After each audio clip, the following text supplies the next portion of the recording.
12ই ফেব্রুয়ারি। Silent ভোটাররা কি game changer? পেটের ক্ষুধা নাকি বিবেকের ডাক? ফ্যামিলি কার্ড বনাম ইনসাফের লড়াই। আজ 7ই ফেব্রুয়ারি। ক্যালেন্ডারের পাতায় 12ই ফেব্রুয়ারির লাল দাগটা ক্রমশ বড় হয়ে উঠছে। রাজপথে মাইকের আওয়াজ, পোস্টারের ছড়াছড়ি আর মিছিলের গর্জনে কান পাতা দেয়। বিএনপি বলছে ধানের শীষ, জামায়াত বলছে দাড়িপাল্লা। কিন্তু আসল খেলাটা রাজপথে হচ্ছে না। আসল খেলাটা চলছে বাংলাদেশের ড্রয়িং রুম আর চায়ের দোকানের নিচু স্বরে চলা আড্ডায়। আজ আমরা কথা বলবো সেই মানুষগুলোকে নিয়ে, যারা মিছিলে যায় না, স্লোগান দেয় না, ফেসবুকে স্ট্যাটাস দেয় না। তারা শুধু দেখে, শোনে আর মনে মনে সিদ্ধান্ত নেয়। এরা হলো সাইলেন্ট ভোটার বা ভাসমান ভোটার।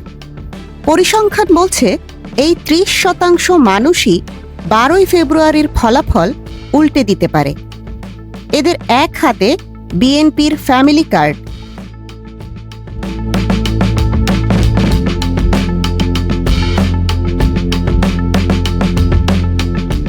মাসে 2000 টাকার প্রলোভন। অন্য হাতে জামায়াতের সততার ইশতেহার, শহীদদের রক্তের বদলা আর ইনসাফ। পেটের ক্ষুধা আর বিবেকের ডাকের এই লড়াইয়ে শেষ পর্যন্ত জিতবে কে? আজ আমরা এই নীরব বা সাইলেন্ট মেজরিটির মনের ভেতরটা পড়ার চেষ্টা করব। তারেক রহমানের ফ্যামিলি কার্ড ঘোষণাটি গ্রামের রাজনীতিতে এক পারমাণবিক বোমার মতো কাজ করেছে। গ্রামের সেই অভাবী মা, যার নুন আনতে পান্তা ফুরোয়, তার কাছে মাসে 2000 টাকা মানে অনেক কিছু। তিনি অর্থনীতির জটিল হিসাব বোঝেন না। তিনি বোঝেন মাস শেষে চাল ডালের খরচ। এই বিশাল অংশটি বিএনপির ভোট ব্যাংক। কিন্তু মুদ্রার উল্টোপিঠটা বড়ই জটিল। শহরের শিক্ষিত মধ্যবিত্ত, বিশ্ববিদ্যালয় পড়ুয়া তরুণ এবং ভাসমান ভোটাররা, যারা অর্থনীতি বোঝেন, তারা প্রশ্ন তুলছেন। সাংবাদিক খালেদ মহিউদ্দিনের মতো বিশ্লেষকরা যখন বলেন এই 25,000 কোটি টাকা আসবে কোত্থেকে, তখন এই সাইলেন্ট ভোটাররা থমকে দাঁড়ান। তারা ভাবছেন, বিএনপি কি তবে রাষ্ট্র ক্ষমতায় এসে আবার টাকা ছাপিয়ে মুদ্রাস্ফীতি বাড়াবে, নাকি এই প্রতিশ্রুতি শুধুই নির্বাচনের বৈতরণী পার হওয়ার টোপ? এই সন্দেহপ্রবণ অংশটি কিন্তু এখনও সিদ্ধান্ত নেয়নি। তারা দেখছে বিএনপির মাঠ পর্যায়ের নেতাকর্মীরা এখনই চাঁদাবাজি শুরু করেছে। যে দল ক্ষমতায় আসার আগেই ফুটপাত দখল করে, তারা ক্ষমতায় গেলে ফ্যামিলি কার্ডের টাকা কি সত্যিই জনগণের পকেটে যাবে, নাকি নেতাদের পকেটে ঢুকবে? এই ভয়টাই বিএনপির জন্য কাল হতে পারে। অন্যদিকে জামায়াতে ইসলামী খেলছে এক ভিন্ন গেমে। তারা অর্থনৈতিক প্রলোভনের চেয়ে নৈতিকতা আর আবেগকে পুঁজি করেছে। ডাক্তার শফিকুর রহমান যখন হবিগঞ্জে দাঁড়িয়ে বলেন, আমরা প্লট নেব না, শুল্কমুক্ত গাড়ি নেব না, প্রয়োজনে রিকশায় চড়ব, তখন এই কথাগুলো সাইলেন্ট ভোটারদের হৃদয়ে তীরের মতো বিঁধছে। কেন জানেন? কারণ গত 15 বছরে মানুষ দেখেছে রাজনীতি মানেই লুটপাট আর বিলাসিতা। সেখানে দাঁড়িয়ে যখন কেউ সাদাসিধে জীবনের কথা বলে, তখন মানুষ তাকে বিশ্বাস করতে চায়। বিশেষ করে তরুণ ভোটাররা, যারা আবরার ফাহাদ, ওসমান হাদি আর আবু সাইদের জন্য রাস্তায় নেমেছিল। এই তরুণ বা ফার্স্ট টাইম ভোটাররা ফ্যামিলি কার্ড চায় না, তারা চায় বিচার। তারা চায় এমন এক বাংলাদেশ যেখানে আবরারের মতো কাউকে পিটিয়ে মারা হবে না। জামায়াত খুব কৌশলে এই জুলাই সেন্টিমেন্টকে নিজেদের করে নিয়েছে।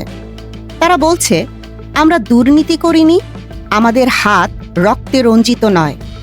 এই ক্লিন ইমেজের কারণেই অনেক ধর্মনিরপেক্ষ বা সাধারণ মানুষও, যারা আগে জামায়াতকে ভোট দেওয়ার কথা ভাবত না, তারাও এখন ভাবছে, একবার এদের দেখে নেই না কেন।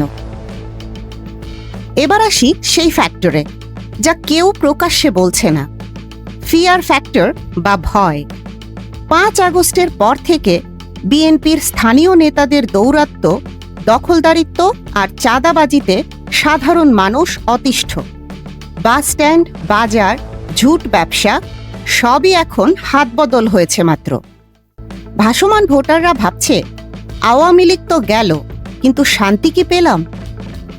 এই দোদুল্যমান ভোটাররা লেস ইভেইল বা কম মন্দের সন্ধানে আছে।